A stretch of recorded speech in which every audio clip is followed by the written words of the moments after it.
Esta es una emisión de crítica artística y periodística. Todas las personas que aquí aparecen fueron grabadas con su autorización y cualquier opinión o información transmitida refleja el punto de vista de su autor, mas no el de Azteca. Que no me vuelva a ver nunca. Dígale que se fije en una que se lo merezca. Fue este rostro de expresión sumisa y rasgos marcadamente mexicanos el que distinguió y elevó a Columba Domínguez como una de las actrices más bellas del cine mexicano. Que no hay mexicano que no lo tenga en la mente, ¿no? Esa limpísima mujer, ¿verdad?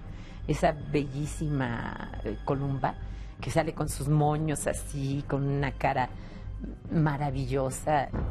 Pero, ¿será verdad que tras esa imagen abnegada y dramática, vivió una mujer sometida al temperamental carácter de quien no solo fue su descubridor e impulsor artístico, sino el hombre de su vida? El primer recuerdo que yo tengo de Columba es de una mujer llorando en la cocina. En la siguiente hora, quedará al descubierto la relación problemática que Columba sostuvo con una de las divas del cine nacional, María Félix. María, una pelada, una grosera, una majadera, ¿no? Te estremecerás al conocer el trágico destino de Jacaranda, la única hija que Columba Domínguez procreó con Emilio Fernández. Dio la cabeza con el coche que estaba abajo. Ahí fue donde ella ya se golpeó. Y serás testigo de la pugna que hasta el día de hoy Columba mantiene con Adela Fernández por el legado del Indio Fernández. Adela sabía muy bien que ella no era propietaria de mis propiedades. Ella lo sabía muy bien. Su belleza la convirtió en una de las imágenes más emblemáticas del cine indigenista de Emilio Indio Fernández, con quien siendo apenas una adolescente, vivió un tórrido idilio que con aparatosos altibajos perduró hasta la muerte del afamado director mexicano. Pero mientras en el cine su nombre se encumbraba en películas de magistral manufactura, en la vida real Columba Domínguez enfrentaba sus propias historias dolorosas y amargas que hoy ella misma desentraña. Soy Atala Sarmiento y esta es la historia detrás del mito de Columba Domínguez. Bienvenidos.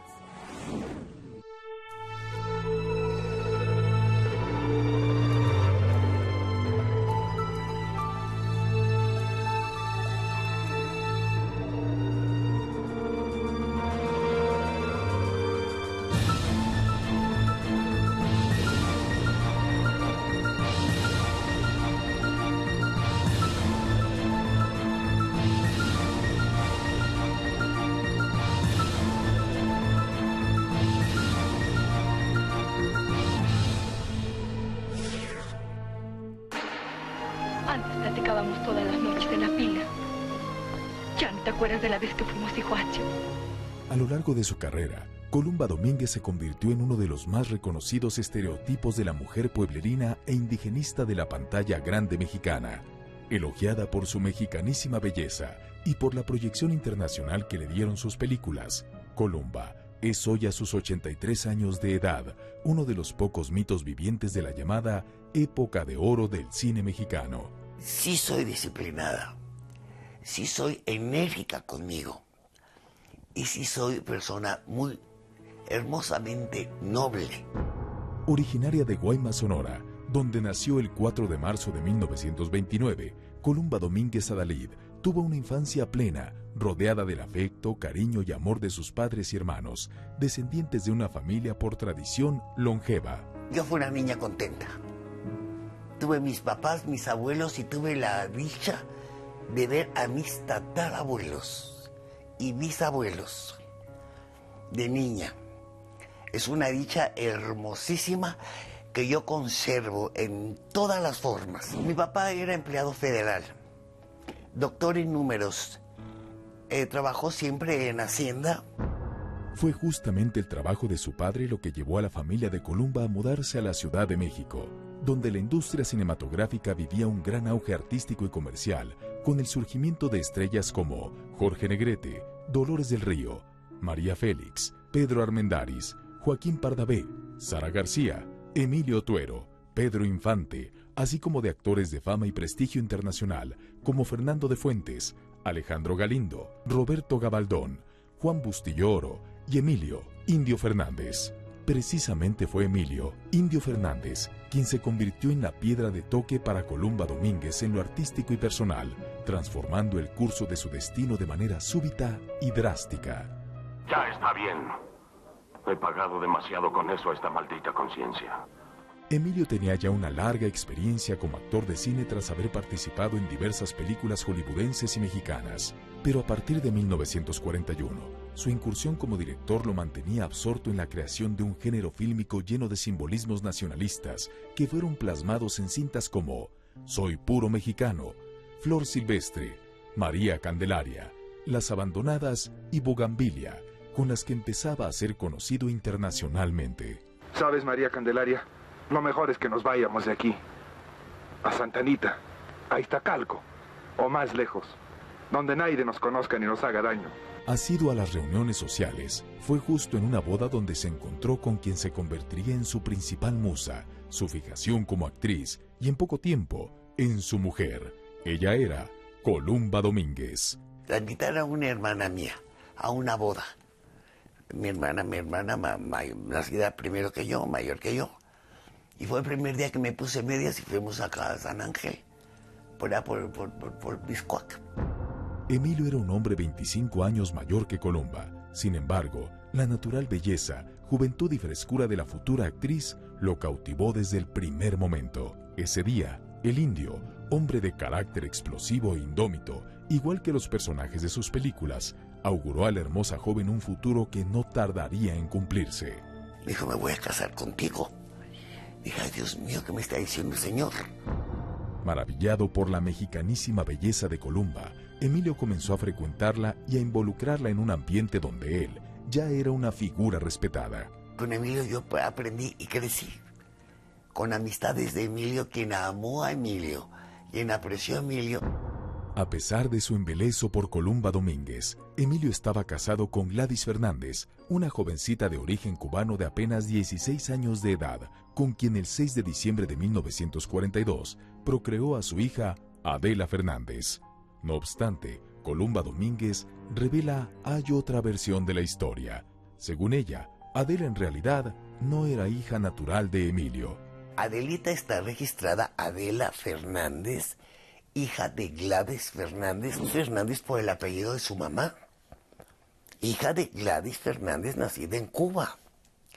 Y se tuvo que hacer así porque la señora tuvo a la niña, la dejó en un cajón y se fue. Y la sirvienta buscó a Emilio, el papá de Adelita, dijo, sí, yo tuve relaciones con Gladys, que es el nombre de la señora, Gladys Fernández. Dice, la cosa es que ella nunca me hizo saber que iba a tener un bebé.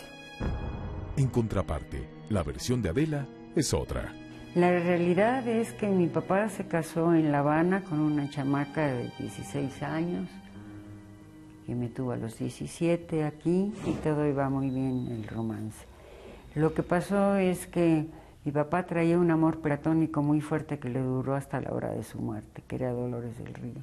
Y viene Dolores del Río a México y a mi papá le sale sobrando mi mamá. En 1945, mientras todo esto acontecía en el plano familiar, en el profesional, Emilio dirigía nuevamente una película de corte indigenista, La Perla, protagonizada por Pedro Armendáriz y María Elena Márquez. Por segunda vez incluía en un papel menos que secundario a Columba. Con el trato cotidiano, el indio y Columba comenzaron a tener una relación de amistad tan estrecha que paulatinamente se fue transformando en pasional, a pesar de la gran diferencia de edades. Él tenía 41 años y ella 16. Domínguez terminó por enamorarse perdidamente del cineasta. Él era muy lindo conmigo, muy dulce, muy afectuoso. No cariñoso, no tocón. Afectuoso. De acuerdo con Columba Domínguez, ella y Emilio sí se casaron. Por la iglesia y por el civil, solos, él y yo. La actriz asegura que nadie, ni sus propios familiares supieron de este acontecimiento hasta varios días después. Sí, yo no lo pensé, ni lo planeé tampoco. Por mi edad no era cosa de festejar. La mayoría de edad era 21 años. Y yo tenía a mis papás y mi abuelo era ministro de la Suprema Corte de Justicia de la Nación. Mi papá era auditor de Hacienda, mi mamá como era. Y yo tenía que, me casé y dije, aquí está lo que hice. Yo nunca he visto un acta matrimonial de Columba. Y que la foto que Columba presentaba vestida de novia al lado de mi papá era la foto, les tomaron una foto cuando filmaron La Bien Amada y Columba está vestida de novia. Y que entonces decían el día de la boda, la mostraba Columba. La llegada de Columba a la vida y dominios del Indio Fernández proporcionó a Adela la presencia materna que le hacía falta, aunque no se trataría de una madre adoptiva amorosa y mucho menos convencional. Columba me cambiaba de madre cada rato, decía que mi madre había sido una negra, que mi madre me cambiaba las personalidades de mi mamá. Entonces no tuve yo una idea más que Columba era, o yo quería que lo fuera, me educó, me cuidó, no fue amorosa. Todavía hasta la fecha yo tengo un anhelo y una necesidad de ser querida por Columba. Yo nunca estuve en su regazo, tenía madrastra y muy funcional, pero el regazo, ¿no? La parte materna, esa sí no la conocí con ella. Adela asegura además que en la llamada fortaleza del indio, Columba, lejos de convertirse en la digna señora de la casa, vivió sometida a los designios y enclaustramiento de su esposo. El primer recuerdo que yo tengo de Columba es de una mujer llorando en la cocina. Columba no solo se encargaba de cuidar a la hija de Emilio Fernández, también atendía, descalza y siempre vestida a la usanza indígena, todas las necesidades de la casa. Recuerdo el caso de estar, por ejemplo, en su casa y nos invitaba a una mesa inmensa llena de invitados y estaba casado entonces con Columba Domínguez y Columba y su familia, las mujeres de su familia, todas nos atendían como si fueran ellas pues del servicio doméstico. Y yo me levantaba y decía, Columba, por favor, siéntese. Y decía, no, nosotras, las mujeres, comemos después, ustedes. O sea, tenía la costumbre de que su esposa atendiera a los invitados, pero que... Y entonces él le decía, por ejemplo, usted es mi esposa, usted es mi amor y mi esclava. Columba niega haber vivido, sin embargo, dicho maltrato. Emilio, cariñoso, amable, dedicado, muy para mí y muy conmigo. Y efectivamente esa es la forma en que él trataba a las mujeres.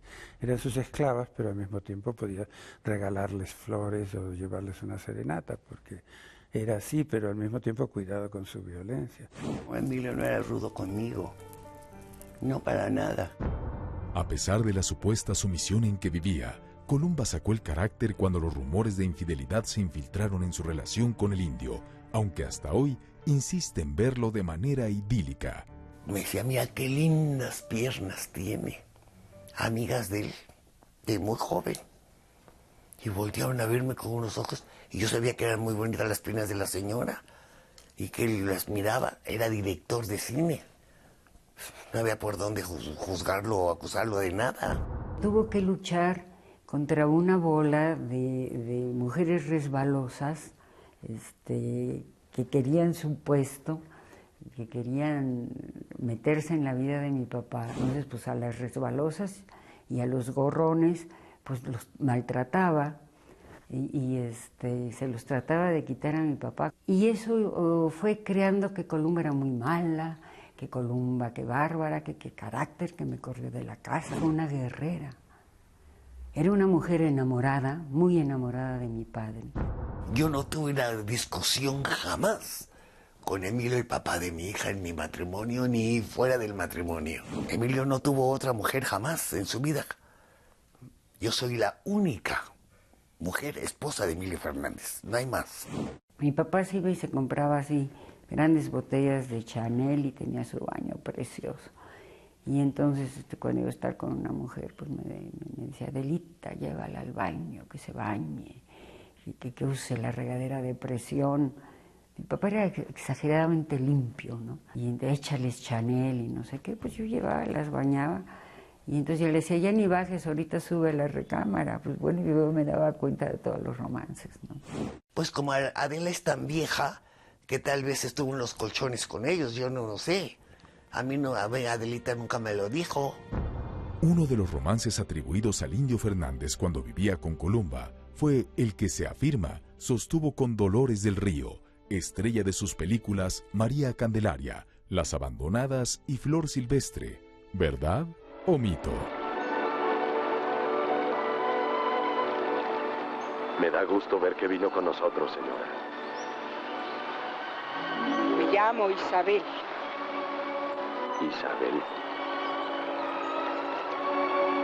Lo relacionaban por razones de que Emilio amaba el tipo de Dolores del Río. Que amaba el tipo de ella, su rostro le gustaba muchísimo.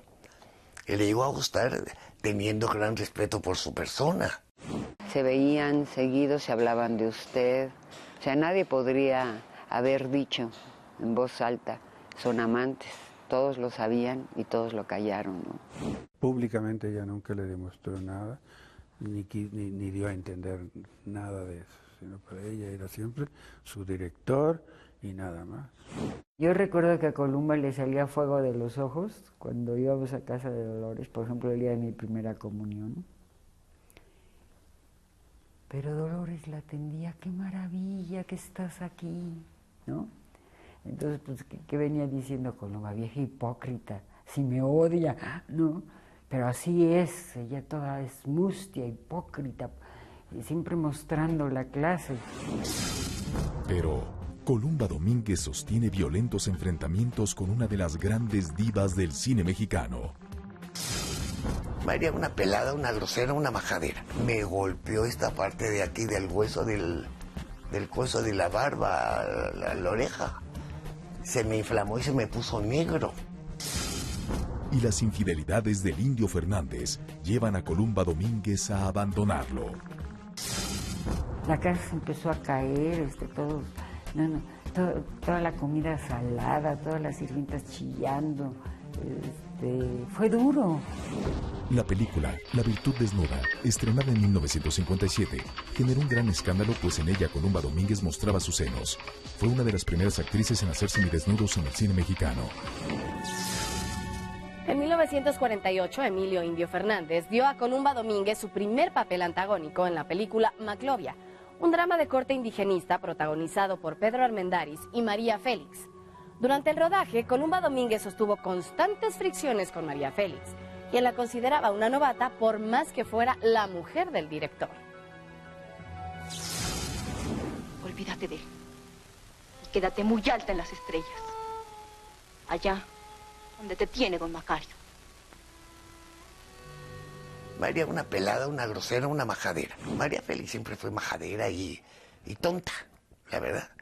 Para no decirle estúpida. Las calumnias que a mí me lanzaba, que no las hace un niño de mamila. Que yo le manchaba con maquillaje un abrigo. Y a mí ni veía los abrigos de la señora. Cosas de ese tipo. Llegaba mi mamá, ya llegó el hijerío, ya llegó la familia. Como si Emilio fuera su marido o su papá. Y además llegó a gritar, cuando haciendo la cucaracha, ¡no me pongas indio salado! Me roban cámara.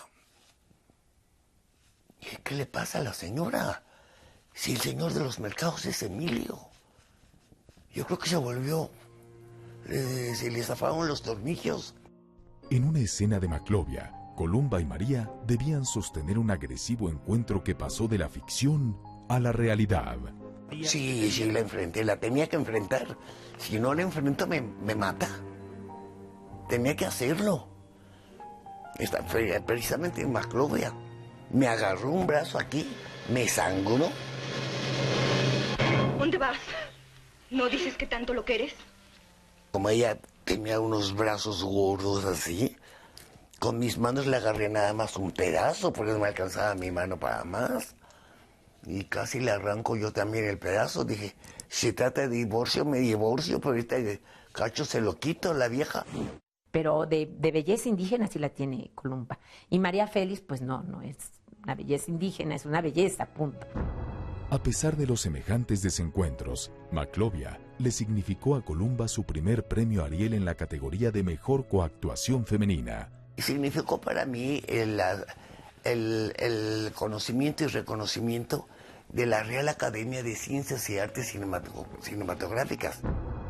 En 1948, y nuevamente de la mano del Indio Fernández, llegó su primera oportunidad para estelarizar una película. Esta era Pueblerina, con Roberto Cañedo y el niño Ismael Pérez Poncianito. Tienes que volver a vivir.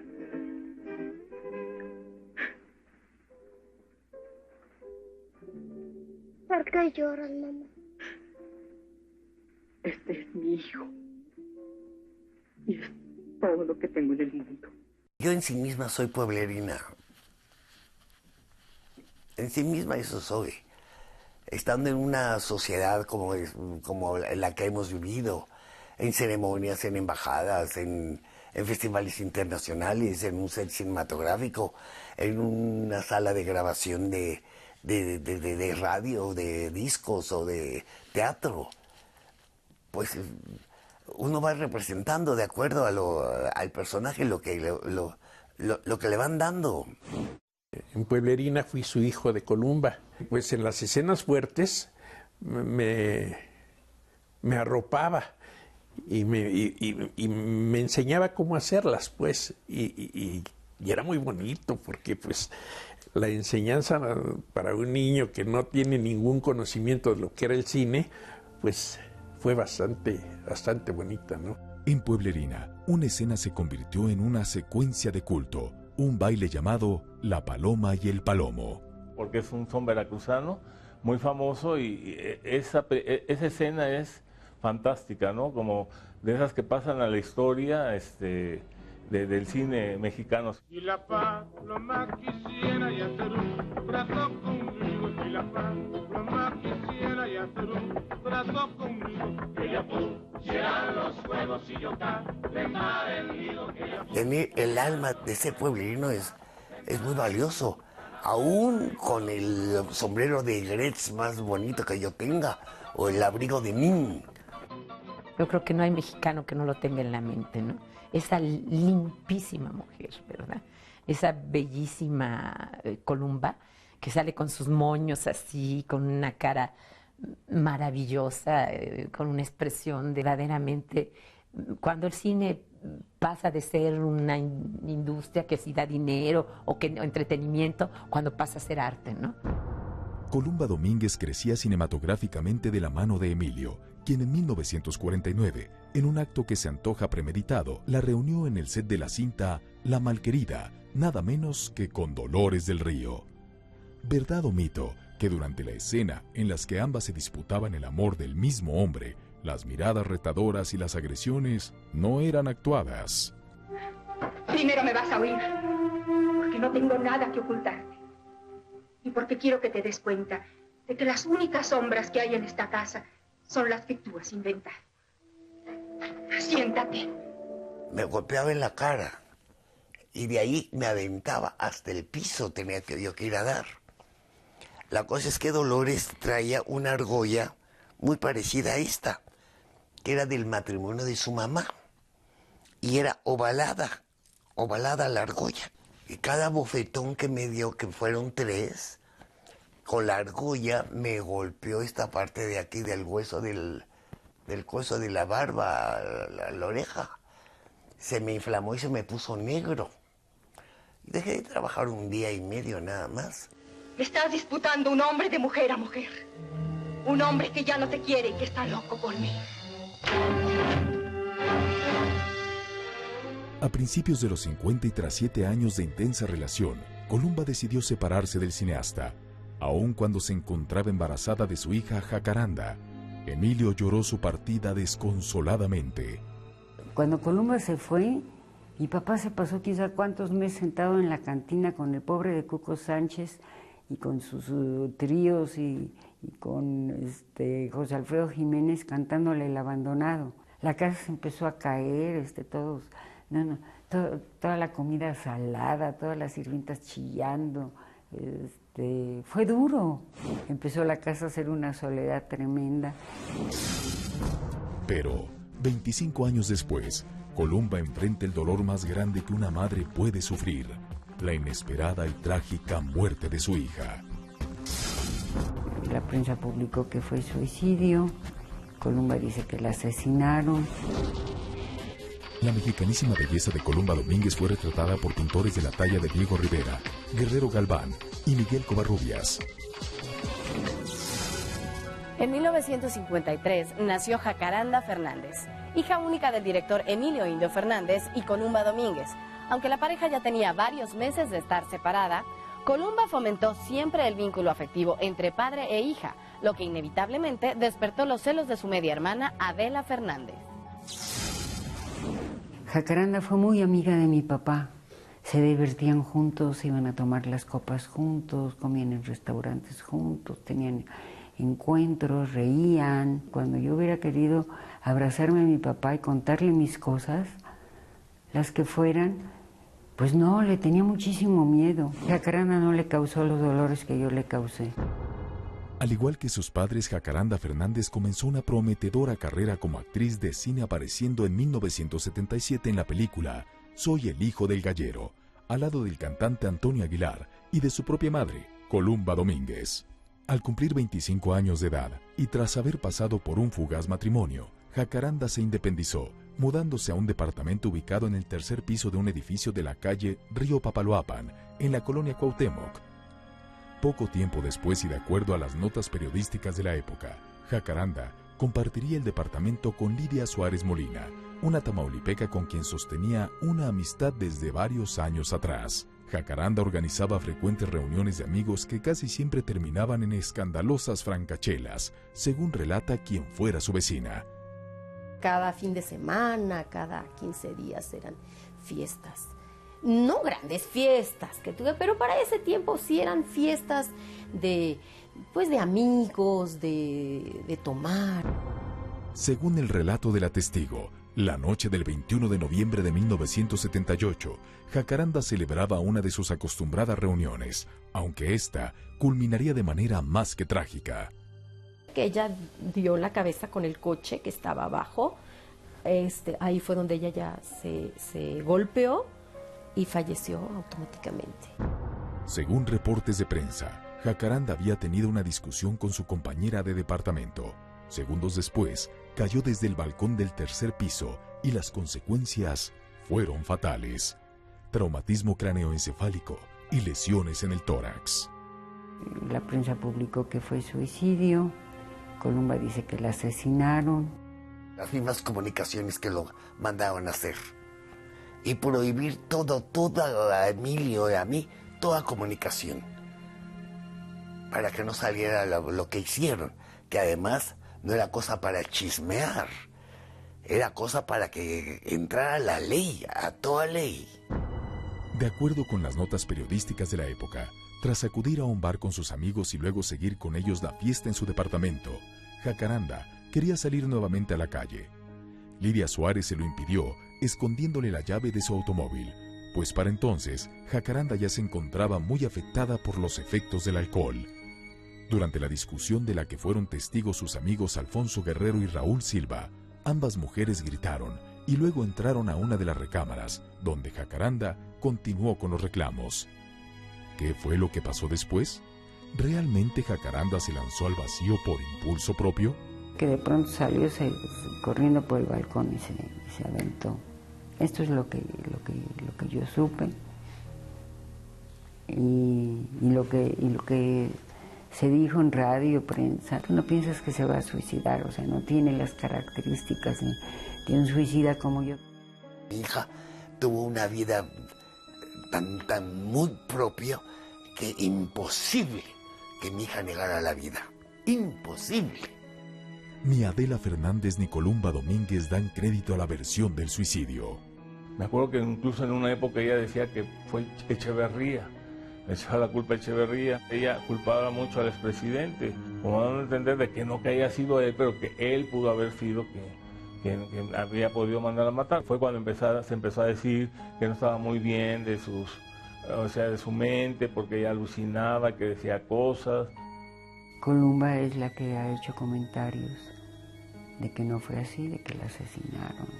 Hipótesis que, aunque descabellada, tendría sustento cuando el agente del Ministerio Público encargado de la averiguación previa destacó que presuntamente Lidia había empujado a Jacaranda al tratar de controlarla. Los amigos de Jacaranda contradijeron esta versión al asegurar que en realidad Jacaranda se había asomado al balcón en su afán por ignorar a su compañera. Su embriaguez la hizo trastabillar y caer accidentalmente al vacío. Una hora más tarde, Columba Domínguez sabría de la muerte de su hija, a la que sepultó en el Panteón Jardín el 24 de noviembre de 1978, en medio de un ambiente enrarecido, pues otras versiones de prensa revelaron que a su muerte, la joven no presentaba estado etílico avanzado. Quiero creer que mi hija está viva. Quiero saber que mi hija está viva. No permitiré jamás, aunque haya estado el asesino en la misma habitación y haya pretendido matarla. Pero, durante 26 años, Columba Domínguez y Adela Fernández se disputan el legado del Indio Fernández. Adela sabía muy bien que ella no era propietaria. Además de su trabajo como actriz, Columba Domínguez se ha dedicado a la pintura exponiendo varias de sus obras en Europa y Estados Unidos. También ha practicado la danza, el piano, el esgrima y la equitación. En junio de 1986, mientras estaba escribiendo un guión cinematográfico en Acapulco, el director Emilio Indio Fernández sufrió una caída que le fracturó un brazo y la cadera. A pesar de estar separada del cineasta, Columba Domínguez seguía amándolo. Viajó hasta el puerto para trasladarlo a un hospital de la Ciudad de México, donde lo asistió y cuidó en todo momento. Para entonces, la ríspida relación con Adela Fernández ya era más que evidente. Le tenía pánico a Columba. No me podía acercar al hospital. Y quiero decirte que cuando me acerqué al hospital a ver si Columba me dejaba entrar, porque no dejó entrar a Jaime ni a Agustín, a los hermanos, claro que me dejó pasar y me recibió con una cordialidad. Emilio había mostrado una mejoría e incluso había sido trasladado a su casa de Coyoacán, pero al mediodía del 6 de agosto murió víctima de un paro cardiovascular. El 23 de septiembre, por disposición testamentaria de su padre, suscrita el 26 de febrero de 1959, Adela Fernández tomó posesión de la casa de Coyoacán. La casa me la dejó mi papá. Yo siempre pregunto si por cariño o por castigo, porque no sabes lo que ha sido para mí sostener esta casa. Como acto de generosidad, Adela dice haber cedido a Columba los cuadros que le había pintado Rivera, Galván y Covarrubias, valuados en 500 millones de pesos y que estaban en las paredes de la casa. Además, invitó a Columba a la lectura del documento en el que por el solo hecho de haber mantenido un concubinato con Emilio Fernández, tenía derecho a un 10% de la herencia. Columba no aceptó la invitación. Yo le dije, te quedas con la casa grande y yo me quedo con las caballerizas. Me dijo, no, toda la casa es mía. Yo te voy a dejar vivir con tu hijo en las caballerizas. Entonces ya mejor ya ni hablar, ¿no? Es que no puedo hacer tratos con ella, ¿no? Adela sabía muy bien que ella no era propietaria de mis propiedades. Ella lo sabía muy bien, lo supo siempre. Y es que Columba afirma que Emilio Fernández murió intestado, aunque según ella, en vida le donó la casona de Coyoacán. No, yo soy persona donada. Soy propietaria. No hay testamento. Soy propietaria. Nosotros adquiríamos una propiedad. Para asegurar la propiedad, quedaba a nombre de Emilio. Y inmediatamente me la donaba a mí. De esa manera, nuestra propiedad estaba asegurada de parte hacia mí y con Emilio. Por eso son donaciones. No hay testamento, es donaciones. Pero, ¿acaso hay un juicio con el que Columba haya intentado recuperar lo que considera suyo? No, no hay un juicio, hubo una revisión a mis derechos. Y en la revisión de mis derechos, únicamente derechos con todos los registros. Me dijo, Adela, no sabes en lo que te metes. Dice, yo, con 3, 4 meses que tengo aquí, verdaderamente esto es un monstruo. No vas a poder, no te doy ni un mes para que aguantes la casa. Bueno, ya llevo 27 años sosteniéndola. Y yo espero vivir muchísimo más que 40 no para reponer lo que me han quitado, sino para disfrutar lo que realmente es mío. Y de lo que es mío yo sabré y soy la única autoridad. A sus 83 años de edad, Columba Domínguez es una de las últimas leyendas vivientes del cine mexicano, aunque su estilo de vida dista mucho de esa condición. Limitada económicamente, pero con una dignidad que conmueve, la actriz vive recordando sus viejas glorias al lado del hombre que más amó, el único en su vida y cuya memoria y honor defiende a capa y espada, incluso cuando se le pregunta cómo fue que alguna vez pisó la cárcel. Emilio les mató. Se defendió, se quiso defender de que si Emilio no dispara, ese joven lo hubiera matado. En 1976, Emilio Fernández se encontraba en Torreón, Coahuila, reclutando extras para su película México Norte, cuando un campesino ebrio y armado empezó a lanzar tiros al aire provocando que Emilio reaccionara instintivamente.